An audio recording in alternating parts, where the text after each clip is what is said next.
What's up, everybody? It's Brennan here with what I'm calling the Best Review Ever series, where we take a look at dirt bike parts, equipment, all from a rider's perspective, everything that the internet doesn't already tell you. Here we go. So first and foremost, I want to share with you my philosophy on how I buy stuff, how I buy gear for dirt bikes, how I buy everything, including these awesome Fox Comp 8 boots. First and foremost, looks. Has to look cool. The first thing that draws you into a product or an item 9 times out of 10 is going to be, does this look cool, or is it going to make me look cool? Second is absolutely cost. You got to look at the price of the item. Can I afford it? And then last, ironically, is function. How does it fit? How does it feel? How does it work? I look at the same way when I buy a pair of shoes from the store. You're walking down the aisle, the first thing that's going to draw you in is, hey, those shoes look cool. The next question is, how much do they cost? Then, once you finally filter through those first two things, then you try them on. Fit, function comes third. Just the way it is. So as far as motocross boots go, to give you some of my history, when I first started out riding a little over a year and a half ago, I had an absolute budget crunch, and I took the cheapest pair of boots I could find. It was a pair of Fly Maverick boots. To be honest, about as simple as they come, as cheap as they come. They were about a size too big, so I had to wear double pairs of socks. It wasn't a good thing. I made a huge upgrade then to a set of Alpinestar Tech 10s. They were a used pair, and honestly they were about a half a size too small for me, and more on that later when we get to the function part. From there, I jumped to this set of Fox Comp 8. So I'm going to be reviewing based on my experiences with these 3 sets of boots. I know there's a lot of other boots out there, and I encourage you to go to a shop that has boots, try them all on, see what fits you, see what works for you. But as far as this review goes, the best review ever on Fox Comp 8 boots, that shows you my history. So as far as the first item, looks cool, has to look cool. I love these boots. I love the style of them. I love the colors of them. As you can see from the design, they are not too dissimilar from the top of the line Fox Instinct boots. They have a very similar shape, structure. The toe box is very similar. The same buckles, same kind of raised logos and symbols. Very similar. The only thing that jumps out at you as far as style and looks cool is that you can obviously see it's not a hinged boot. More on that to come. But in terms of the overall feel, the patterns, the logos on the back, they're a very textured boot. They're super just cool looking. And as far as I'm concerned, when I was buying boots, when I wanted to get away from the Tech 10s and get a new set of boots, honestly guys, like a lot of you, I wanted a pair of white boots. That's what I really wanted. A pair of all white Alpinestar Tech 10s or all white Fox Instincts. That's what I wanted because, quite honestly, white boots look cool. Here's the problem with that.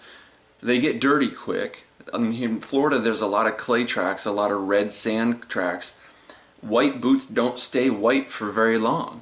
And I just can't invest that much money into a pair of boots that isn't going to look cool for very long. These boots, I've had them for a while now. They still look as clean as the day I got them, and they still look cool. So that's the issue with white boots. As far as color options, these are obviously the red. Fox has a whole line of really cool color options, especially if you're buying Fox gear or Shift gear. The colors of the Fox Comp 8 boots tie in really well. Shift and Fox are owned by the same parent company. Remember that when you're buying stuff. So that's a big play into it too, is the number of colors that these boots come in. So with me, I love that idea of the all red gear. So right now I'm rocking the red boots, the red Shift pants, and the red Shift jersey. All red, head to toe, and I think that looks cool. That's one version of gear that I think looks really clean. It's simple, it's not too flashy or gaudy, but at the same time it's still pretty chill looking.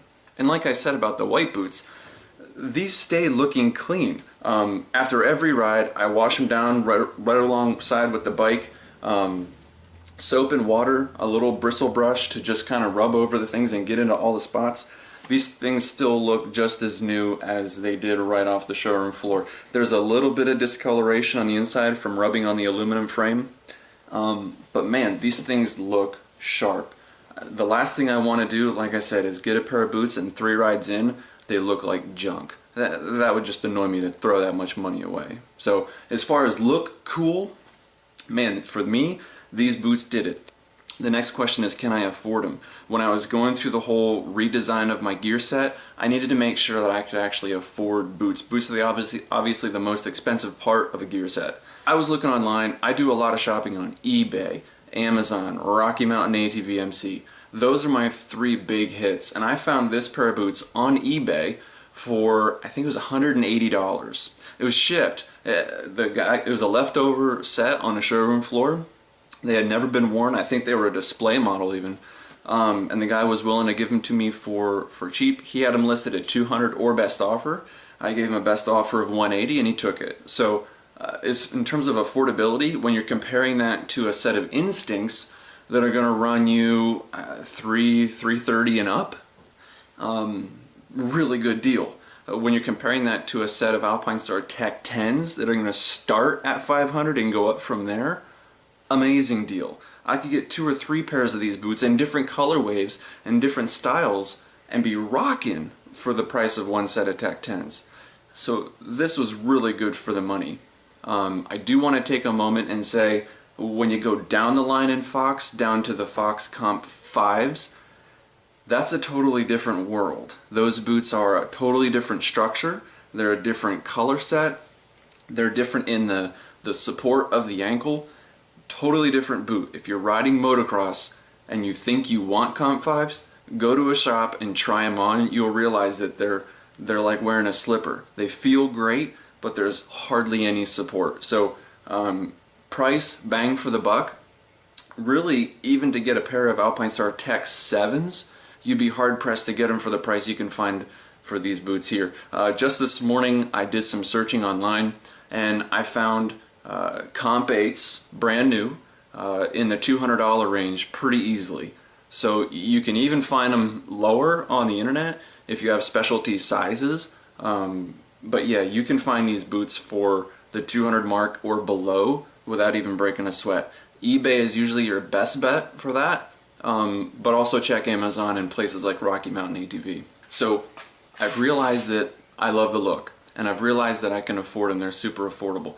Now we talk about function. So I'm not here to tell you what the internet can tell you in a heartbeat in terms of what thermoplastic the sides are made out of, or what rubber is on the inside, or how there's a slip resistant heel on the inner. I don't care about all of that. Here's what I'm going to tell you is the good and the bad, the pros and the cons of how this boot functions in reality on a motocross track. So let's start with the pros. What's good about them? I love the fact that they're easy on and easy off. They're a 3-buckle design with no inner boot. Now remember, I came from the Alpinestar Tech 10 range that has the inner boot. For me, honestly, it was a little bit of a pain to have that inner boot. It was another item that I had to throw somewhere in the shed or in my gearbox. It was another item that I had to clean and try and get clean. To me, it just kind of got in the way. So this is a non-inner boot design. Easy on, easy off. It's got the gator. It's a typical motocross boot on the inside. Nothing really surprising there. The simplicity is what I like. Every time I put my boots on or take them off, it's one less headache or one less strap, one less extra thing to have to deal with. And when you're tired at the end of a day of riding, that makes all the difference. I really like the buckle design. It's a little different from Alpinestar's take. It's a simple clasp. It's got this little guy that hooks in, folds over, and locks. Some people I've heard knock this buckle design, but as far as I'm concerned, I've logged quite a few hours on these boots. I've never had a pop-off, never had an issue, never had a bent thumbnail from trying to latch them or unlatch them like the Alpinestars. So as far as I'm concerned, the buckle system's really good too. Another complaint that some people used to have about the Fox boots was that they ran awkward sizes. Usually they ran small. So if you, for instance, wear a size 10 shoe, you'd want to order a size 11 boot in Fox because they were always one size a little too tight. With Comp 8s and Instincts nowadays, they run true size. I wear a 10, I bought a 10, it fits perfect. There's no wondering about upsize or downsize. So for me, that's another strong pro because I can guarantee that when I buy the size, it was going to fit. Again, I bought these online from a guy that had them as a leftover. Not a really great return policy there. I was kind of taking a risk with size. It's okay though, they fit, they work great. And one last thing on the pros that I really like. As a new rider, I'm trying more and more to learn to grip the bike with my legs and knees. This inner boot section here is not leather. It's not a fabric like the Alpinestar Tech 10s. This is actually a rubber material, and I tell you what, this helps me grip the bike so much when I'm riding. It's awesome. I love that inner material, and again, it cleans easy. It's not leather, it's not a material that I have to, you know, worry about stains or rips or tears. It's a rubber, so it cleans super easy. That keeps boots looking cool. Okay, so at this point, I gotta go over the negative side. I have to go over the cons, the things I don't like about this boot. Starting at the top. So, as I said, it was a 3-buckle design. This guy's a problem though. You'll notice I've buckled the bottom and middle just fine. Those are tight, those are already sized for the way I use them. But you can already kind of see, just in placement, if I just close this clasp without the buckle in, you can see how much this top flap overlaps where the buckle area is. Just by nature of having these bottom 2 buckles assigned properly, this guy wants to be out here somewhere, so that when you actually do clasp it shut, it's actually pulling the shin plate tighter on your leg. That doesn't happen. Now, I'm a fairly skinny guy. My calves are not very massive. I do wear full knee braces, and so that does help soak up some of this space and kind of pull these apart. But even so, when I'm riding, guys, I actually have to pull this shut, like so, and actually push this guy back in to latch him. And you can kind of see, even by the design, it's just not meant to go that tight. It almost seems like the design should have been with this buckle part back further around the back of the calf, so that this would actually pull the shin plate tighter on your leg if you're a skinny guy like me. If you have massive calves or you really hit the gym hard on calf day, you'll be alright, because this will actually be pulled a little bit tighter and wrap around your leg for that support. Now, I have not noticed that be an issue when I'm riding. It doesn't feel loose or floppy when I'm riding or anything like that. It's just kind of weird that this buckle doesn't actually sit closed and nice and tight the way the other ones do. So as far as that's concerned, that's a little bit of a bummer. The other thing that kind of is a bummer, if you look at the sole, they have a pretty good wear plate here, but you can already kind of start to see where I typically wear. And so I don't ride too much on the arc of the foot. I'm really a lot on the ball of the foot. And so I'm already getting a little bit of wear in the rubber here. And from what I can tell, the soles are not the greatest for replaceability, if at all. So I'm going to have to keep an eye on that. If you're one of the guys who runs the foot pegs that could rip the flesh off of a shark, you're going to want to pay attention to these soles. I don't have that aggressive of a foot peg. If you're running sharp teeth, be aware that you're going to chew through these soles, and that might not be a good thing for replaceability. So that's kind of a bummer. The other thing is, again, like I said, there's no inner boot. This is just a straight up boot. For me, what that means is the inner boot, the actual inside of the boot, is more padded, right? Because that's what takes all the shock of your foot. Where there's more padding, there's more areas for water or stink to occur. Again, I wash these boots every time I go riding, and so when I wash these down, water gets in. It obviously takes a while for it to dry. I usually dry my boots upside down so the water doesn't pool in the foot, but it takes literally like a day or two just to get to the point where I'd feel comfortable wearing them again without them being super damp. Guys, I hate when my gear stinks. When I go out riding fresh and put all my gear on, I like it to be clean. I wash my gear after every ride. I don't like to be the stinky guy who pulls a jersey out of a gear bag and it kills all the plants around him in the field. This stuff has to be clean, and so with no inner boot, the inner side of the boot is more padded, and you just got to be careful about stenches and stuff. If you have any home remedies or tricks for what you guys do for your boots or your gear to keep them smelling fresh and not kill everybody, let me know in the comments down below. And I guess the last part I'll say as far as cons, things to watch out for with these boots. They are kind of a middle of the road boot, so there are some areas here that I have my eye on where stitching comes together, where this top toe box plate kind of mates this side leather panel. I'm keeping my eye on this stitching because there's not a whole lot of stitching there holding it together. I'm assuming there's adhesive, but I have my eye on it. Also things like on the side here where this tends to hook on things of the bike when you're riding hard.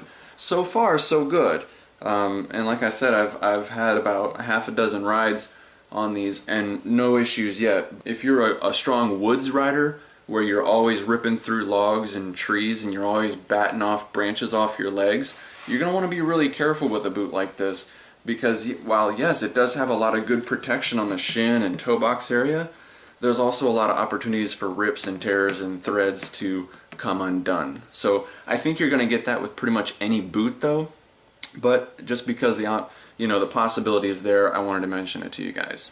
So that's pretty much it. Like I said, going back through, do they look cool? As far as I'm concerned, yeah, they look awesome. Every time I put them on, I feel good. And as far as I'm concerned, when you look good, you're going to feel good. If you're feeling good, you're going to ride good. You're going to clear all that bad stuff out of your brain and be able to focus on having fun on your dirt bike.